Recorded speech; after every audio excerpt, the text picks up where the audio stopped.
नमस्कार दोस्तों, स्वागत है आपका आपके अपने चैनल डायमंड ज्ञान अड्डा में। और मैं अतुल एक बार फिर से हाजिर हुआ हूँ आपके समक्ष एक नई वीडियो के साथ। और इस वीडियो में दोस्तों हम लोग जानेंगे ज्यामिति के एक नए टॉपिक के बारे में, जिसका नाम है आपका ऑर्थो सेंटर यानी कि लंब केंद्र। आपको पता है कि जो इम्पोर्टेंट केंद्र थे त्रिभुज के, उनके विषय में मैं पीछे वीडियो डाल चुका हूँ। प्लेलिस्ट में मैंने उसका लिंक भी नीचे प्रोवाइड कराया हुआ है। अगर आपने नहीं देखा है तो आप एक बार उन वीडियोस को लगातार क्रम से देखिए, ताकि ज्यामिति आपकी पूरी अच्छी तरीके से खत्म हो। तो आज के टॉपिक में हम लोग जो बात करने जा रहे हैं, हम लोग बात करेंगे आज लंब केंद्र के बारे में। दोस्तों आज हम लोग बात करने जा रहे हैं लंब केंद्र। लंब केंद्र को दोस्तों इंग्लिश में ऑर्थो सेंटर भी बोलते हैं, ऑर्थो सेंटर भी बोलते हैं। तो यहाँ तक आपको क्लियर होगा। अब देखिए लंब केंद्र बेसिकली होता क्या है। तो जैसे मान लीजिए कि मैं अगर बात करूं कि ये एक ट्रायंगल है, ये मैं एक ट्रायंगल बना रहा हूं दोस्तों, ये एक ट्रायंगल है। इसको मैंने नाम दे दिया यहाँ पर ए, यहाँ पर बी और यहाँ पर सी। ये ए बी सी एक ट्रायंगल है दोस्तों। अब अगर हम लोग बात करें कि इस ट्रायंगल में मैंने क्या किया है, मैंने इस ट्रायंगल में एल्टीट्यूड्स डाले हैं। क्या डाले हैं? एल्टीट्यूड्स।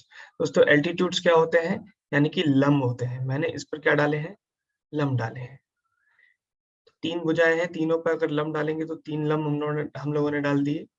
ठीक है, इसको हमने डी दे दिया नाम, इसको ई दे दिया और इसको दोस्तों एफ दे दिया। यानी कि बताइए ए बी सी जो एक ट्रायंगल है, त्रिभुज है, इसमें हमने ए डी बी ई और सी एफ ये तीन जो है वो लंब डाल दिए। तो इनका जो कटान बिंदु होता है दोस्तों, जो इनका आपका जंक्शन पॉइंट होता है, यानी कि ये वाला जिसके बारे में बात कर, इसी को हम लोग क्या कहते हैं? इसी को हम लोग बोलते हैं ऑर्थो सेंटर या फिर लंब केंद्र। इसी को क्या बोलते हैं हम लोग? ऑर्थो सेंटर दोस्तों, या फिर हिंदी में बोले तो लंब केंद्र। और इसको प्रमुखता एच से डिनोट करते हैं। किससे डिनोट करते हैं? एच से डिनोट करते हैं। अब देखिए दोस्तों, कहीं इसको आपका ओ से भी डिनोट कर सकता है, कहीं पर किसी और सी से भी डिनोट कर सकता है। तो वो एक डिस्कशन का पॉइंट नहीं है, क्योंकि हमें यहाँ पर केवल इतना जानना है कि ऑर्थो सेंटर होता क्या है। तो बताइए लंब केंद्र क्या हो गया। अगर हम लोग बात करें, हम कह सकते हैं कि त्रिभुज के या त्रिभुज की तीनों भुजाओं पर, त्रिभुज की तीनों भुजाओं पर डाले गए लंब जिस बिंदु पर काटते हैं, जिस बिंदु पर काटते हैं वह बिंदु त्रिभुज का लंब केंद्र कहलाता है। आई होप यहां तक आपको क्लियर होगा। ठीक है, तो लंब केंद्र क्या होता है किसी त्रिभुज का? कि त्रिभुज की तीनों भुजाओं पर जो हम लंब डालते हैं शीर्षों से, तो वो जिस बिंदु पर मिलते हैं या उनका जो जंक्शन होता है, उसी को हम लोग क्या कहते हैं? लंब केंद्र कहते हैं। अब दोस्तों हम लोग जो बात करने जा रहे हैं, हम लोग बात करने जा रहे हैं इसमें जो प्रमुख कॉन्सेप्ट आते हैं उनकी। तो देखिए पहले कॉन्सेप्ट की तरफ बढ़ते हैं।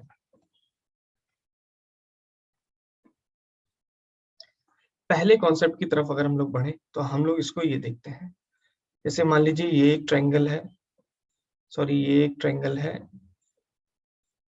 ठीक है, इसका नाम है ए बी और सी। इस ट्रायंगल में हमने क्या डालना है? परपेंडिकुलर डालना है, यानी कि लंब डालना है इन तीनों साइड्स पर। ठीक है, इन तीनों साइड्स पर हमको दोस्तों क्या डालना है? लंब डालना है। हमने इन तीनों साइड पर लंब, ये जो बनता है ये क्या बनता है? Ortho centre. इसको डी से डिनोट कर दिया, इसको ई से और इसको एफ से डिनोट कर दिया। अब आप एक चीज देख रहे होंगे यहाँ पर, अगर आपने ऑब्जर्व करना है तो बताइए जरा, अगर मैं एक ट्रायंगल ये वाला लूं, कौन सा वाला? Triangle A B D. अगर मैं त्रिभुज ए बी डी लूं तो आपको एक चीज तो दिख रही होगी, ये यहाँ पर देखिए दोस्तों कितने का बन रहा है? 90 डिग्री का कोण। कितने का बन रहा है? 90 डिग्री का, ए बी डी में। और 90 डिग्री का अगर कोण बन रहा है दोस्तों, तो एक बात बताइए, अगर ये 90 डिग्री का कोण है, तो मैं अगर आपसे पूछता हूँ कि बताइए जो एडी है, जो भुजा एडी है, जो भुजा एडी है, बताइए ये तो लंब का काम करेगी, और जो भुजा आपकी ए बी है, बताइए ये ए बी जो भुजा है, ये कर्ण का काम करेगी। तो आप एक बात बताइए कि एक त्रिभुज में अगर समकोण त्रिभुज होता है तो उसमें कर्ण जो होता है वो लंब से बड़ा होता है, हमेशा बड़ा होता है। तो बताइए अगर मैं यहाँ पर लिखूं A B is greater than, क्या A B is greater than, A B is greater than A D, क्या यहाँ तक क्लियर है? इसी तरीके से अगर मैं लेता हूं त्रिभुज बी ई, देखिए त्रिभुज, ये वाला त्रिभुज जो मैं बात करने जा रहा हूँ, ये त्रिभुज बीईसी, त्रिभुज बीईसी, बताइए इसमें ई जो है ये तो आपका 90 डिग्री है, नहीं परपेंडिकुलर है। इसके लिए कर्ण क्या होगा? आप हमेशा याद रखिए, अगर कोई समकोण त्रिभुज है और आपको डाउट आ रहा है कि कौन सा कर्ण होगा, कौन सा लंब होगा, कौन सा आधार होगा, तो जो 90 डिग्री वाला एंगल होता है, यानी कि इसको अगर ए बी और सी में लिखूं, तो जो 90 डिग्री होता है इसके सामने वाली भुजा जो होती है वो कर्ण कहलाती है। 90 डिग्री के सामने वाली भुजा क्या कहलाती है? कर्ण। तो बताइए ई जो है यहाँ पर 90 डिग्री है, तो इसके सामने वाली भुजा कौन सी हुई भाई? इसके सामने वाली भुजा ये हुई, यानी कि बीसी। तो बताइए बीसी जो होगा वो आपका बड़ा होगा, बताइए बीसी जो होगा वो आपका बड़ा होगा। हम कौन से ट्रायंगल की बात कर रहे हैं? इस ट्रायंगल की, बी ई सी में। तो बताइए बीसी जो होगा वो बड़ा होगा किससे? बीई से। इसी तरीके से अगर हम लोग बात करें आपके ट्रायंगल, हम लोगों ने ए बी डी में बात कर लिया, इसी तरीके से बी ई सी का बात कर लिया। तो इसी तरीके से अगर हम लोग बात करें आपका ट्रायंगल, आपका सी एफ बी में, सी एफ बी में, ट्रायंगल सी एफ बी में अगर हम लोग बात करें, तो बताइए सी एफ बी में क्या होगा? बताइए जरा, सी एफ बी में, तो बताइए सी एफ तो इसमें यहाँ पर है, सी एफ बी में बताइए, सी एफ बी में अगर हम लोग बात करें सी एफ बी, तो बताइए ये जो लाइन है ये वाली, ठीक है, ठीक है, ये वाली लाइन बताइए। और सॉरी सी एफ बी नहीं, C F A, C F B तो ले चुके हैं, सी एफ ए, सी एफ ए, तो ट्रायंगल ले लिया हमने सी एफ ए। तो देखिए सी एफ ए, तो सी एफ ए ट्रायंगल में अगर हम लोग बात करेंगे, तो बताइए सी एफ जो होगा वो किससे छोटा होगा? बताइए 90 डिग्री वाली ये भुजा है, तो इसके सामने वाली भुजा कर्ण कहलाएगी, यानी कि ए सी। तो बताइए A C is greater than to C F, क्या यहाँ तक क्लियर है आपको?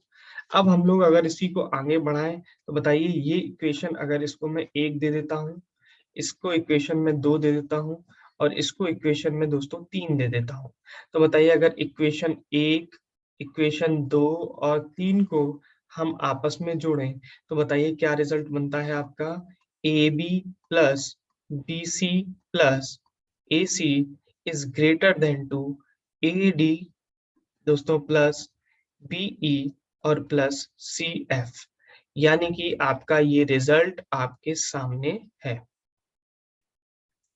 यहाँ पर आप दोस्तों देख रहे होंगे कि जो त्रिभुज का, यानी कि जो त्रिभुज का ए बी बी सी और ए सी क्या है, परिमाप जो है, वो बताइए त्रिभुज का जो परिमाप है वो उस पर डाले गए जो लंब है त्रिभुज की तीनों भुजाओं पर, उनके योग से हमेशा और हमेशा कैसा होता है? बड़ा होता है। ये रिजल्ट कभी कभी एग्जाम्स में पूछ लिए जाते हैं। दोस्तों अगला कॉन्सेप्ट देखिए, कॉन्सेप्ट नंबर 2 की बात करते हैं, ठीक है, और इसको समझते हैं। देखिए अगर मैं बात करूं कि ये एक ट्रायंगल है,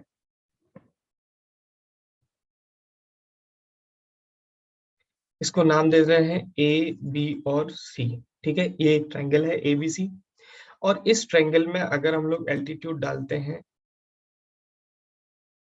एक ये डाला दोस्तों, एक ये डाला, और एक हमने मान लीजिए ये एक हमने एल्टीट्यूड डाला, इसको नाम दे रहे हैं हम लोग वही डी, इसको ई और इसको एफ। अब देखिए दोस्तों, पूछा क्या जाता है आपसे, इस एंगल को पूछा जाता है कि ये एंगल कितना होगा, यानी कि क्या पूछा जाएगा आपसे? एंगल बी, और इसको क्या मानेंगे हम लोग? एच। तो बताइए एंगल बी एच सी आपसे पूछा जाता है, ये आपको निकालना है। और आपको देगा क्या? आपको एंगल ए देगा, क्या देगा? एंगल ए, या कह सकते हैं यहाँ पर गिवन क्या होगा आपको?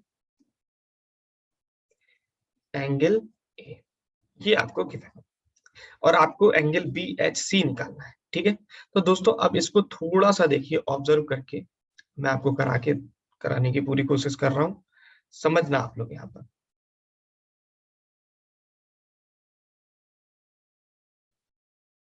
मान लीजिए ये एक ट्रायंगल है ए बी और सी,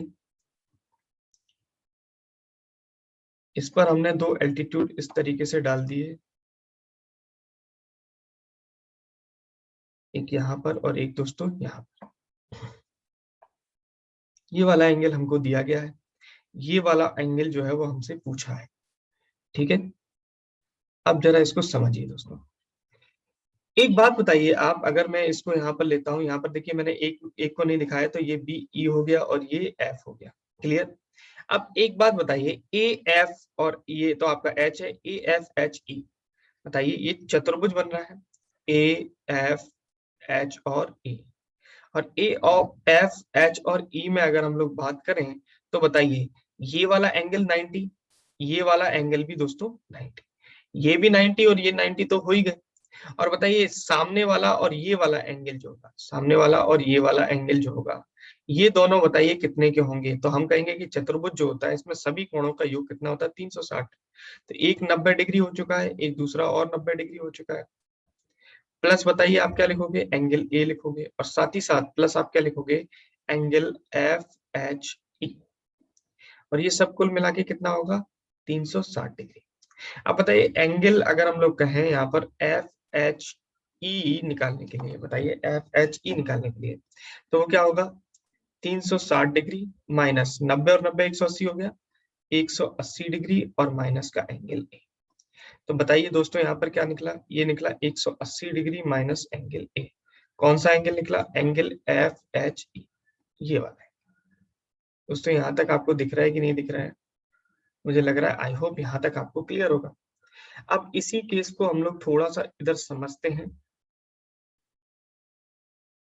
इसी केस को अगर हम लोग थोड़ा इधर समझे दोस्तों, इधर देखिए आप लोग, अगर मैं कहूं कि इस तरीके से दो रेखाएं आपस में एक दूसरे को काटती हैं, तो बताइए ये वाला एंगल और ये वाला एंगल, यानी कि ये वाला एंगल और ये वाला एंगल दोनों आपस में बराबर होते हैं। क्यों बराबर होते हैं, शीर्षाभिमुख, क्योंकि ये आपस में कैसे होते हैं, शीर्षाभिमुख होते हैं, इसलिए ये क्या होते हैं, आपस में बराबर होते हैं। अब एक बात बताइए, इसी तरीके से आपको दिख रहा होगा कि ये वाला एंगल और ये वाला एंगल, ये दोनों भी बताइए आपस में कैसे हैं, शीर्षाभिमुख। यानी कि बताइए एंगल एफ एच ई जो है ये इक्वल होगा आपका एंगल बी एच सी के। कैसे, शीर्षाभिमुख होने के कारण। किस कारण, शीर्षाभिमुख होने के कारण। तो बताइए इसका मतलब एंगल बी एच सी कितना निकल के आ गया, 180 डिग्री माइनस एंगल ए, और यही तो आपको निकालना था दोस्तों। ठीक है, यही तो आपको निकालना था। अब इसी से हमारे कई रिजल्ट निकल के आ जाते हैं। अगर बताइए बी एस सी पूछता है ये वाला एंगल, तो ये हो गया। अगर इसी क्रम में मान लीजिए ये यहाँ पर और एक होता, यहाँ पर और एक होता, ये इस तरीके से लंब, तो बताइए उसके बाद अगर ये वाला एंगल आपसे पूछ रहा होता, ये वाला एंगल, यानी कि एंगल ए एच सी पूछ रहा होता, तो बताइए एंगल ए एच सी अगर आपसे पूछता, तो बताइए इसके सामने वाला कोण क्या है, बी, तो आप कहते 180 डिग्री माइनस कोण बी। ठीक है, इसी क्रम में अगर आपसे पूछ लेता एंगल ए एच बी, क्या पूछ लेता, ए एच बी, तो बताइए वो क्या हो जाता, 180 डिग्री माइनस एंगल सी। यहां तक दोस्तों आपको आई होप क्लियर होगा, बिल्कुल सही। ठीक है, तो अब हम लोग आगे बढ़ते हैं और देखते हैं एक नए कॉन्सेप्ट की तरफ। तो यहाँ तक दोस्तों मैंने आपको ये समझा दिया कि किस तरीके से आपके एंगल बाइस ये आपका जो ऑर्थो सेंटर होता है वो किस तरीके से होता है। अब हम लोग बात कर लेते हैं ऑर्थो सेंटर की पोजीशन के बारे में। किसके बारे में, ऑर्थो सेंटर की पोजीशन के बारे में दोस्तों बात कर लेते हैं। पोजीशन के बारे में अगर बात करें तो सबसे पहले देखिए तीन तरीके का इसमें आपको पोजीशन समझना है। एक तो ये क्या बनाया मैंने, ये बनाया दोस्तों मैंने न्यून कोण। क्या बनाया, न्यून कोण, न्यून कोण त्रिभुज। क्या बनाया, न्यून कोण त्रिभुज, इसको क्या बोल देते हैं हम लोग, एक्यूट एंगल ट्रायंगल।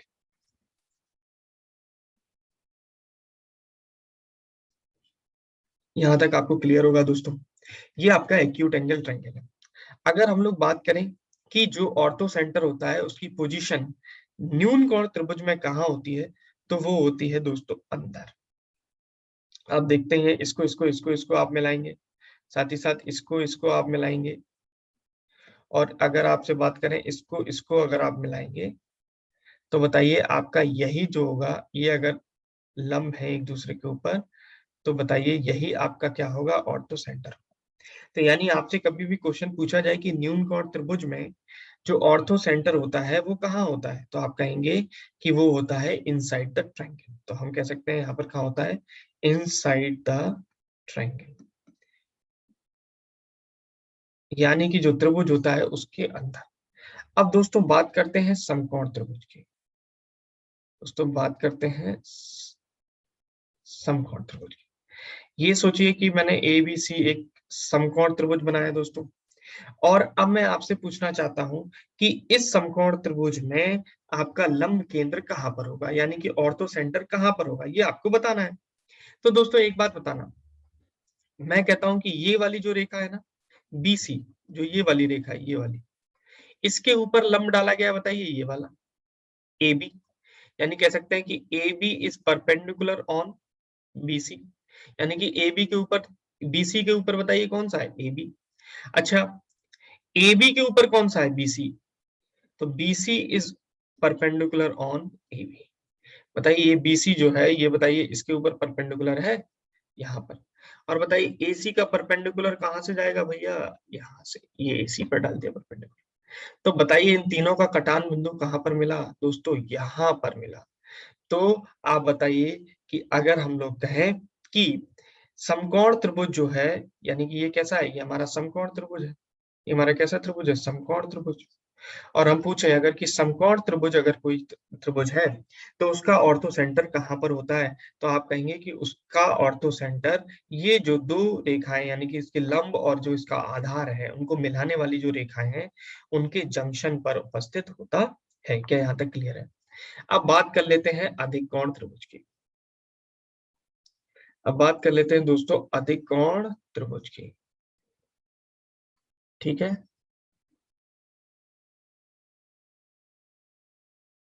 ये मान लीजिए ये ए है, ये बी है, और ये दोस्तों सी है।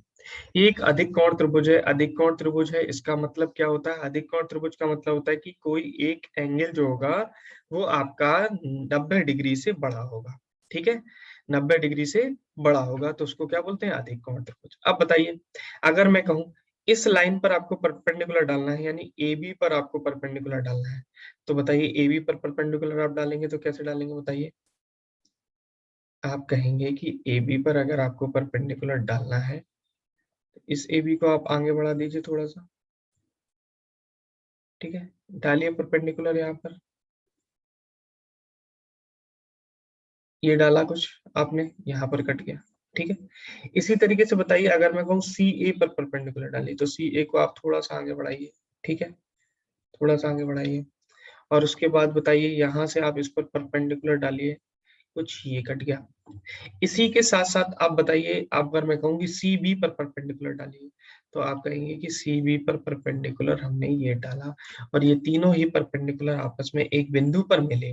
और बताइए ये बिंदु जो है वो आपका कहाँ है, ये बिंदु जो है वो आपका कहाँ है, ये त्रिभुज के बाहर है।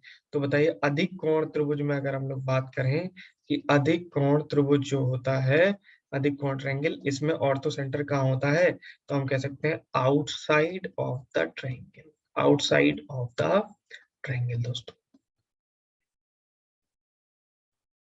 क्या आपको यहां तक क्लियर है दोस्तों कि आउटसाइड ऑफ द ट्रायंगल होता है? ठीक है, अब एक बात आप और समझिए थोड़ा सा, मैं आपको जो समझाना चाहता हूँ बहुत ही महत्वपूर्ण है, उसको समझिए आप लोग।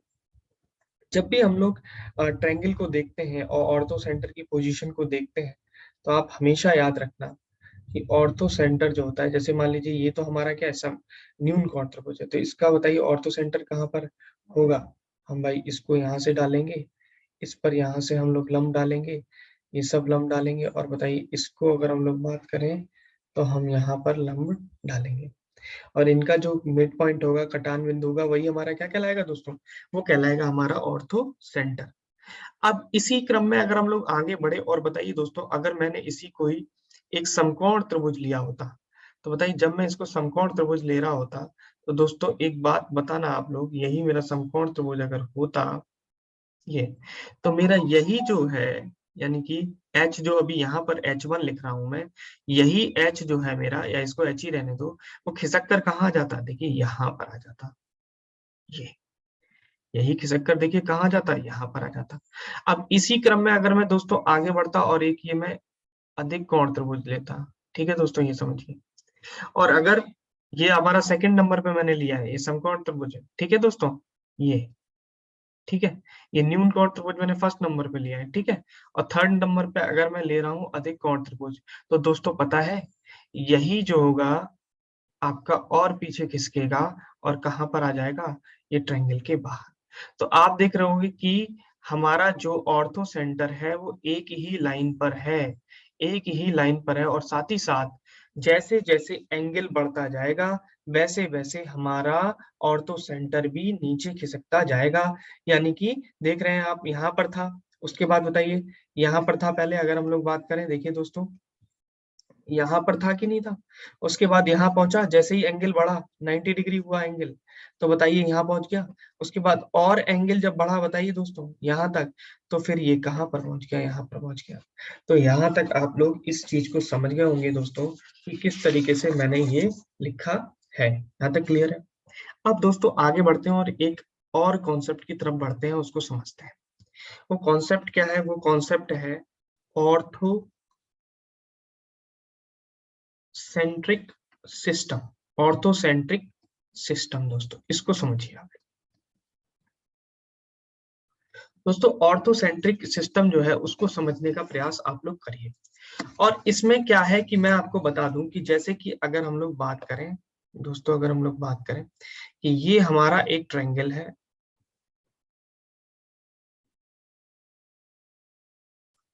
दोस्तों ये हमारा अगर एक ट्रायंगल है, तो इस ट्रायंगल को हमने नाम दिया ए बी और सी। ये ए बी सी हमारा एक ट्रायंगल है। तो इस ए बी सी ट्रायंगल में दोस्तों अगर हम लोग बात करें कि ए बी सी में आपका ये इस तरीके की सिचुएशन होती है दोस्तों, ये एक लंब यहाँ खींचते हैं, एक लंब हम लोग यहाँ खींचते हैं, इस पर मान लीजिए मैं पूरा खींच ही दे रहा हूँ, ठीक है दोस्तों, और एक लंब हम यहाँ खींच रहे हैं,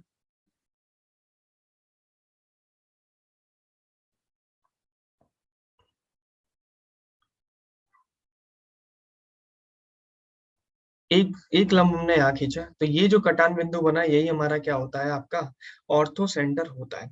तो होता क्या है कि ये जो ए है, साथ ही साथ ये जो बी है, ये जो सी है, और ये जो एच है, मान लीजिए यहाँ पर, ये चारों पॉइंट मिलकर एक ऑर्थोसेंट्रिक सिस्टम बनाते हैं। सिस्टम मतलब क्या होता है कि अगर इनमें से किन्हीं तीन को हम लोग लेंगे तो चौथा इनका ऑर्थो सेंटर हो जाएगा। जैसे कि मान लीजिए ये जो मेरा ट्रायंगल है ए बी और सी, और यहाँ पर मेरा क्या है, ये एच है, ठीक है, यहाँ पर मेरा क्या है, एच, यानी कि ऑर्थो सेंटर। अगर मैं एक ट्रायंगल ये लेता हूं, अगर मैं एक ट्रायंगल ये लेता हूं दोस्तों, यही तो हमारी सिचुएशन होती है। अगर मैं ट्रायंगल ले लेता हूं ए बी सी, अगर मैं ट्रायंगल ले ले रहा हूं ए बी सी, तो दोस्तों इसका ऑर्थो सेंटर क्या होगा, इसका ऑर्थो सेंटर क्या होगा, इसका ऑर्थो सेंटर क्या होगा, इसका ऑर्थो सेंटर होगा दोस्तों, इसका ऑर्थो सेंटर होगा एच, ठीक है, क्योंकि ए बी सी तीनों ही मिलकर, ए बी सी और एच, ये चारों मिलकर, ए बी सी और एच चारों मिलकर एक ऑर्थोसेंट्रिक सिस्टम बनाते हैं, एक सिस्टम बनाते हैं दोस्तों। तो बताइए जरा, अगर मैं एबीसी ट्रायंगल को लूंगा तो मेरा ऑर्थो सेंटर क्या हो जाएगा, एच हो जाएगा। और अगर दोस्तों मैं इसके स्थान पर अगर मैं बात करूं कि मैं एक ट्रायंगल ले ले रहा हूं, मैंने ट्रायंगल ये ले ले रहा है, ये ले ले रहा हूं, यानी कि मेरा जो ट्रायंगल है ये यहाँ पर एच है, यहाँ पर मेरा बी है और यहाँ पर मेरा सी है। आप देख रहे होंगे यहाँ पर, अगर मैं दिखाना चाहूँ आपको तो एम्फेसाइज करूँ तो ये बताइए, ये वाला ट्रायंगल, आपका ये वाला ट्रायंगल देखिए दोस्तों, ये वाला ट्रायंगल मैं दिखाना चाह रहा हूँ। देखिए ये वाला ट्रायंगल एच, यानी कि एच बी और सी, ये वाला ट्रायंगल। तो बताइए एच बी सी ट्रायंगल जो है इसका ऑर्थो सेंटर क्या हो जाएगा? ए हो जाएगा दोस्तों। ठीक है, समझ रहे हैं ना आप मैं क्या कहना चाहता हूँ? जो मैं बताना चाहता हूँ क्या आप उसको समझ पा रहे हैं दोस्तों? मैं ये कहना चाहता हूँ कि अगर बी एच सी ट्रायंगल अगर हम लोग लें तो हमारा बी एच सी ट्रायंगल अगर लें तो ये जो ए बना था, ये ए जो हो जाएगा, यहाँ पर जो ए था वो हमारा इसका ऑर्थो सेंटर है। यानी कि अगर बी एच सी ले रहे हैं तो हमारा ऑर्थो सेंटर ए है, ए बी सी दोस्तों ले रहे हैं तो हमारा ऑर्थो सेंटर एच है। इसी तरीके से मान लीजिए हम लोग ए एच सी ले रहे हैं अगर ट्रायंगल तो हमारा ऑर्थो सेंटर बी होगा। तो क्या आपको समझ में आया दोस्तों कि ऑर्थोसेंट्रिक सिस्टम क्या होता है? ये चारों ही पॉइंट जो होते हैं वो आपस में एक ऑर्थोसेंट्रिक सिस्टम को बनाते हैं। समझ गए होंगे आप लोग यहाँ तक। अब हम लोग आगे बढ़ते हैं और जानते हैं थोड़ा और समझते हैं दोस्तों, इसी को ही हम लोग और आगे पढ़ने का प्रयास करते हैं ऑर्थोसेंट्रिक सिस्टम के बाद। तो मैं आपको जो बताना चाहता हूँ, मैं आपको बताना चाहता हूँ ये चीज देखिए, अगला कॉन्सेप्ट, अगला कॉन्सेप्ट क्या है दोस्तों, ये देखिए जैसे कि हमारा ये एक ट्रायंगल है, ठीक है, इसका नाम हमने दे दिया ए बी और सी, ए बी और सी। एक मैंने लंब यहाँ पर खींच दिया एल्टीट्यूड, एक एल्टीट्यूड यहाँ खींच दिया और एक एल्टीट्यूड मैंने दोस्तों यहाँ पर खींच दिया। ये तीनों एल्टीट्यूड मैंने खींचे, ये इनका कटान बिंदु क्या है मेरा? एच। अब होता क्या है दोस्तों, अगर मैं इसमें क्या करूं, इस ट्रायंगल का एरिया मैं बोलूं, इस ट्रायंगल का एरिया बोलूं, तो बताइए इस ट्रायंगल का जो एरिया होगा अगर मैं उसकी बात करूं तो वो एरिया क्या क्या हो सकता है बताइए? मैं कह सकता हूं कि अगर मैं ए बी सी पूरा ट्रायंगल लेता हूं तो ए बी सी में बताइए क्या होता है triangle? Half into base. Base कितना है बताइए? ए के सामने वाली भुजा को मैं ए मान लूं, बी के सामने वाली भुजा को बी मान लूं, सी के सामने वाली भुजा को अगर सी मान लूं, बताइए बेस कितना हो गया? ए। और इंटू, बताइए बेस कितना हो गया? ए। और हाइट क्या हो गई इसकी बताइए? एल्टीट्यूड की हाइट हो गई। यानी कि मैं कह सकता हूं क्या हो गया, ये आपका डी हो गया, ए डी हो गया, ठीक है, ए डी, इसको अगर डी मान लो तो यहाँ पर भी बताओ, यहाँ पर क्या हो गया? ई हो गया और यहाँ पर क्या हो गया? एफ। इसी तरीके से अगर मैं बात करता हूँ हाफ इंटू, इस वाले ट्रायंगल में देखिए, ट्रायंगल अगर मैं ये वाला लेता हूँ तो बताइए इस वाले के हिसाब से क्या होगा, इसी पूरे का अगर मैं बेस इसको लेता हूँ तो बेस हो जाएगा बी और इंटू आपका जो आपका लंब हो जाएगा वो हो जाएगा बी ई। क्लियर है दोस्तों? इसी तरीके से अगर मैं हाफ इंटू यहाँ पर सी लेता हूँ बेस को, तो बताइए ये मैंने अगर सी जो है वो इसको बेस लिया है तो बताइए इस पर लंब क्या हो जाएगा आपका? C F. क्या हो जाएगा? सी एफ हो जाएगा। अब यहाँ पर दोस्तों एक बहुत ही महत्वपूर्ण रिजल्ट निकलता है, वो समझिए आप लोग मैं क्या समझाना चाहता हूँ। मैं रिजल्ट जो बताना चाहता हूँ वो ये बताना चाहता हूँ कि आप यहाँ से एक चीज को समझिए कि जो आपकी भुजा है ये ए भुजा जो कौन सी है? ए भुजा आपकी क्या है? B C. ये बी भुजा जो है वो आपकी बताइए क्या है? बी भुजा आपकी क्या है? बी भुजा है आपकी ये वाली ए सी। बी भुजा है आपकी ए सी और साथ ही साथ ये जो सी भुजा है ये है भुजा आपकी ए बी। तो अगर मैं एक एक टर्म को उठाता हूँ, ए बराबर half into B C into A D. अब बताइए एरिया अगर आपका कांस्टेंट है, एरिया तो भाई कांस्टेंट ही रहेगा क्योंकि ट्रायंगल एक ही है। तो यहाँ पर एक बात बताइए, बी सी इंटू ए सी बराबर आपका क्या आ जाएगा? कांस्टेंट। क्या आ जाएगा?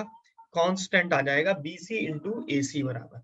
अब यहाँ से आप एक बात को समझ रहे होंगे दोस्तों, बी सी इंटू ए सी बराबर अगर कांस्टेंट है तो B C is proportional to, sorry इसको मैं थोड़ा सा मिटा देता हूँ।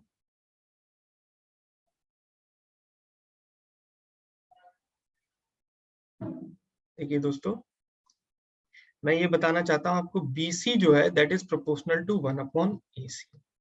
यानी कि आप एक चीज तो जानते ही हैं, अगर ट्रायंगल की हम लोग बात करें इस प्रॉपर्टी से तो सभी लोग वाकिफ होंगे ही कि अगर एक आपका त्रिभुज है और इस त्रिभुज में बताइए इसका एरिया निकालना है तो एक बात बताइए, ये इसकी हाइट अगर h है और ये इसका a जो है वो आपका बेस है, तो अगर आप हाइट को बढ़ाओगे दोस्तों, अगर आप इसकी हाइट को बढ़ाओगे तो आपका क्या होगा, अगर आप हाइट को बढ़ाओगे तो आपका बेस जो होगा उतने ही ट्रायंगल का, अगर हम लोग एरिया निकालना है तो बताइए ये बेस जो होगा वो आपका छोटा होता चला जाएगा। हाइट बढ़ाओगे यानी कि हाइट बढ़ाओगे तो आपका बेस जो होगा वो छोटा होगा, लेकिन अगर बेस बढ़ाओगे तो आपकी हाइट जो होगी वो कम होगी। यानी कि कह सकते हैं कि जो एल्टीट्यूड, यानी कि हम लोग कह सकते हैं कि अगर A B is to B C is to A C हो, यानी कि इन तीनों साइड का A B is to B C is to A C हो, तो बताइए आपका जो एल्टीट्यूड होंगे यानी कि ये किसके हो जाएंगे, 1 upon A D, 1 upon A D is to 1 upon आपका बीई और is to 1 upon C F, इसके प्रोपोर्शनल हो जाएंगे। दोस्तों इसमें बहुत सारे प्रश्न जो है वो बनते हैं, मैं उन प्रश्नों को भी कराऊंगा, बट अभी आप लोग थ्योरी को अच्छी तरीके से समझते हुए आगे बढ़े। ठीक है दोस्तों, अब हम लोग जो एक बहुत ही महत्वपूर्ण कॉन्सेप्ट की तरफ बढ़ रहे हैं दोस्तों, और उसको समझने की कोशिश करेंगे, और वो है आपका ऑर्थो, वो है आपका यहाँ पर अगला कॉन्सेप्ट, अगला कॉन्सेप्ट जो है वो आपका वो है दोस्तों ऑर्थिक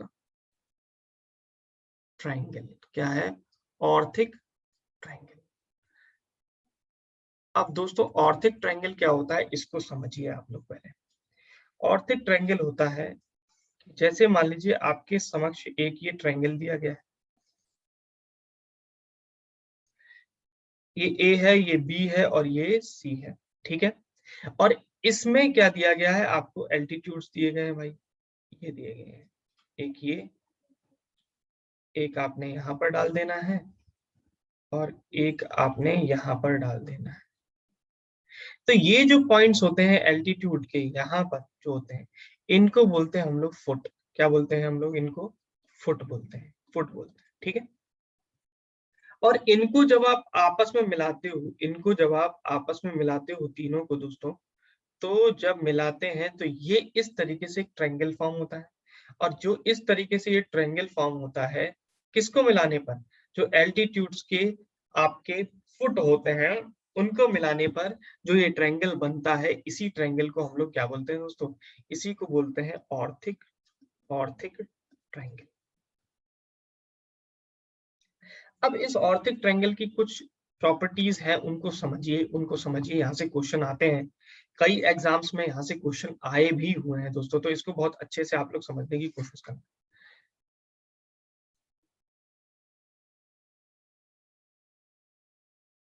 जैसे कि ये आपका ट्रायंगल होगा एबीसी, और इस एबीसी जो ट्रायंगल होगा इसमें अगर मैं बात करूं तो आपने क्या करना है, ये आपने मिला दिया,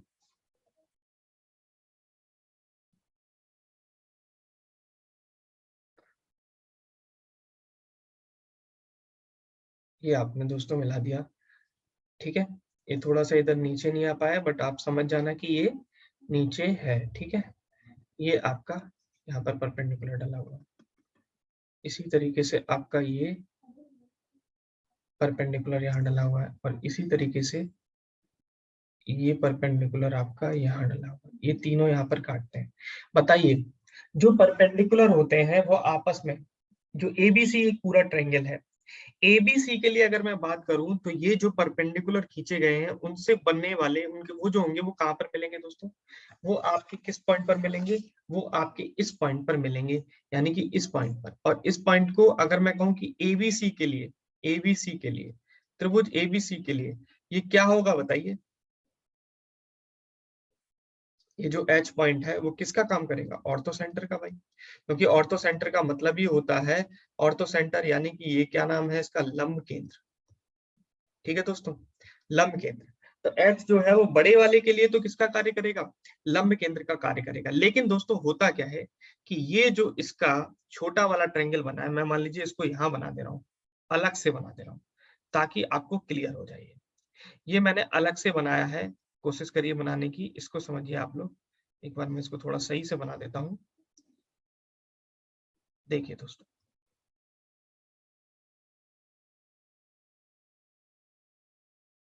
ये तो यहाँ पर तो ये क्या है, डी पॉइंट है, यहाँ पर क्या है, ये ई पॉइंट है, और यहाँ पर क्या है, ये एफ पॉइंट है। ये डी है, ये ई है, और ये यहाँ पर दोस्तों क्या है, एफ पॉइंट है। अब इसी में ही क्या होता है दोस्तों, ये जो गए थे आपके, ये जो परपेंडिकुलर आपने खींचे हुए थे, ये जो परपेंडिकुलर होते हैं, वो इसको कोण को समद्विभाजित करते हैं। इन कोणों को क्या करते हैं, समद्विभाजित करते हैं दोस्तों। सॉरी।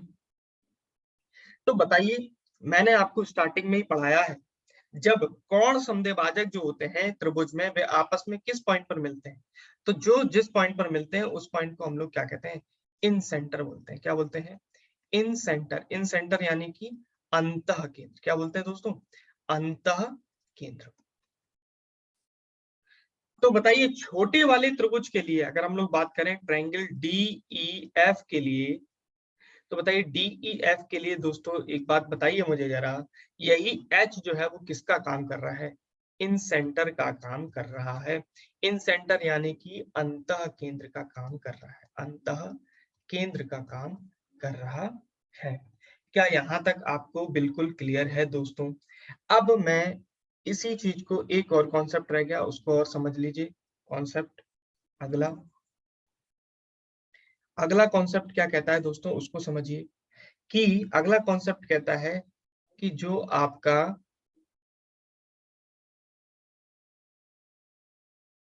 एच, जी और एस, यानी कि ये होता है आपका क्या, सरकम सेंटर। सरकम सेंटर, इसको हम लोग क्या बोल सकते हैं, परिकेंद्र बोल सकते हैं। ये आपका क्या होता है, सेंट्रॉइड होता है। क्या होता है, सेंट्रॉइड, यानी कि जिसको हम लोग इंग्लिश में क्या बोलते, हिंदी में क्या बोलते हैं, केंद्रक। और ये आपका अभी मैंने निकाला है क्या है, ऑर्थो सेंटर, यानी कि लंब केंद्र। ठीक है, इसको क्या बोलते हैं हम लोग, ऑर्थो। तो आप हमेशा याद रखना कि त्रिभुज में जो आपका ऑर्थो सेंटर होता है, ग्रेविटेशनल पॉइंट होता है, या जिसको सेंट्रॉइड बोलते हैं, और सरकम सेंटर होते हैं, ये तीनों एक रेखा में होते हैं। और साथ ही साथ जी जो होता है, इन दोनों को 1:2 के रेशियो, 2:1 के रेशियो में डिवाइड करता है। ये कॉन्सेप्ट आपको मैंने समझा दिया। अब एक लास्ट पॉइंट है, उसको और दोस्तों देख लीजिए, और यहाँ पर आपका चैप्टर जो है त्रिभुज के केंद्र से रिलेटेड वो खत्म हो जाएगा। ये कोई कॉन्सेप्ट नहीं है, ये मैंने कंबाइंड जितने भी आपको अभी तक मैंने सेंटर्स पढ़ाए हैं उनके बारे में मैं आपको जानकारी दे दे रहा हूँ। जैसे एक मैंने पढ़ाया था आपको इन सेंटर, एक दोस्तों मैंने पढ़ाया था आपको सेंट्रॉइड, इनके नाम भी लिख दे रहा हूं मैं। इसको बोलते हैं हम लोग केंद्रक दोस्तों, इसको बोलते हैं हम लोग अंतः केंद्र। इसी तरीके से दोस्तों मैंने आपको पढ़ाया है सरकम सेंटर। सरकम सेंटर जिसको बोलते हैं हम लोग आपका परिकेंद्र। और उसके पश्चात दोस्तों मैंने आपको पढ़ा दिया ऑर्थो सेंटर। क्या, ऑर्थो सेंटर। और ऑर्थो सेंटर जो होता है उसको हम लोग क्या कहते हैं, लंब केंद्र।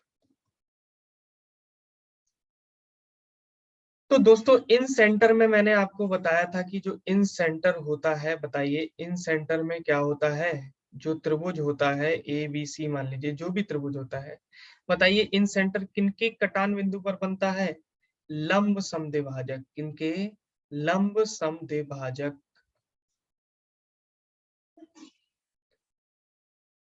लंब समद्विभाजक नहीं, सॉरी दोस्तों, कोण समद्विभाजक। यहाँ पे मैं क्या कर रहा हूँ, कोण बना रहा हूँ ना, तो कोण समद्विभाजक यानी कि ये तीनों कोण समद्विभाजक जो होते हैं वो जिस पॉइंट पर मिलते हैं उसी को हम लोग क्या बोलते हैं, अंतः केंद्र। तो हम कह सकते हैं कोण समद्विभाजक। यहाँ पे मैं लिख रहा हूँ कोण समद्विभाजक।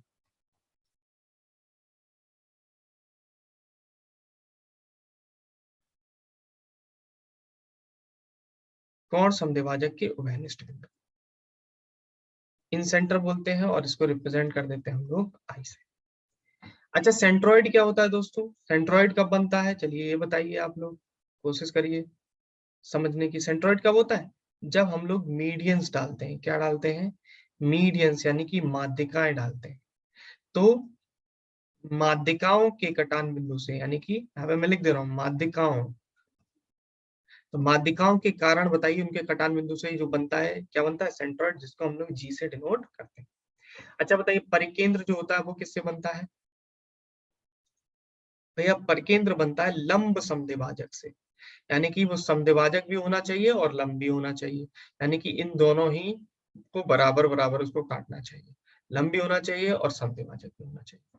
तो बताइए लंब समद्विभाजक से, लंब समद्विभाजक, द्विभाजक, इनके कटान बिंदु को हम लोग कहते हैं कि इनका कटान बिंदु जो होता है दोस्तों, वो बनाता है परिकेंद्र यानी सर्कम सेंटर। और ऑर्थो सेंटर के विषय में दोस्तों मैंने आज ही आपको बताया है कि ऑर्थो सेंटर कब बनता है दोस्तों? वो बनता है जब हम इस पर क्या डालते हैं? एल्टीट्यूड्स। क्या डालते हैं? लंब डालते हैं। तो लंब के कटान बिंदु से। ठीक है दोस्तों? अब मैं आपको यहीं पर थोड़ा और एक और मैंने जो पढ़ाया था, हालाँकि वो इन सेंटर मैंने में पढ़ा दिया था, जो मैंने पढ़ाया था बाह्य केंद्र। बाह्य केंद्र या जिसको बोल सकते हैं हम लोग एक्स सेंटर। क्या बोल सकते हैं? एक्स सेंटर दोस्तों। तो बताइए बाह्य केंद्र की अगर मैं बात करूँ दोस्तों, तो बाह्य केंद्र मैंने कैसे बताया था आपको? मैंने बताया था इसको आप आगे बढ़ाइए और इसको भी आप आगे बढ़ाइए। और इसका जो समद्विभाजक होता है और इसका समद्विभाजक जिस पॉइंट पर मिलते हैं, वही बताइए आपका क्या होता है? X centre. क्या होता है? X centre. ठीक है? तो इस तरीके से दोस्तों मैंने आपको इन सभी जो मुख्यतः होते हैं, वैसे तो अगर आप बात करें कि टोटल त्रिभुज में सेंटर कितने होते हैं, तो वो बहुत होते हैं। ऑलमोस्ट 601 से भी ज़्यादा जो सेंटर्स हैं वो उनकी अ, जाँच हो चुकी है, उनके बारे में पता हो चुका है। लेकिन और भी ज़्यादा हो चुके हैं, हज़ारों में भी पहुँच चुके हैं। लेकिन आपको जो महत्वपूर्ण थे उन पॉइंट्स को मैंने आपको समझा दिया है। सभी को विधिवत रूप से मैंने समझाने की कोशिश की है। अगर आप आज का वीडियो देख रहे हैं, तो आप लोग प्लेलिस्ट में जाइए और स्टार्टिंग से शुरुआत करिए। ज्यामिति को पूरी तरीके से, अच्छी तरीके से बेसिक के साथ मैंने कंप्लीट कराया है। अगली वीडियोज़ में दोस्तों मैं इस पर आधारित प्रश्नों को लेकर आऊँगा आपके समक्ष और उन प्रश्नों को बारी-बारी से हम लोग देखेंगे। तो आप लोग थ्योरी को बहुत अच्छे से कंप्लीट कर रखिए ताकि आपको प्रॉब्लम सॉल्व करने में कोई भी दिक्कत नहीं आए। तो दोस्तों जहाँ कहीं भी आप हैं, wherever you are, you must be fine and shine. मैं ऐसी आशा करता हूँ और आप लोग घर पर रहें, सुरक्षित रहें, पढ़ते रहें। अगर वीडियोज़ पसंद आ रही हैं, तो डायमंड ज्ञान अड्डा को ज़रूर सब्सक्राइब करें। हम निरंतर इसी तेज़ी से आपको वीडियोज़ जो है वो देते रहेंगे अपने चैनल के माध्यम से। कोई सुझाव है आपका, तो वो सुझाव आप कमेंट कर ज़रूर बताएँ। कमेंट में ज़रूर बताएँ हमें उन सुझावों को, हम उसको आपकी बातों को मानने की पूरी कोशिश करेंगे। धन्यवाद दोस्तों।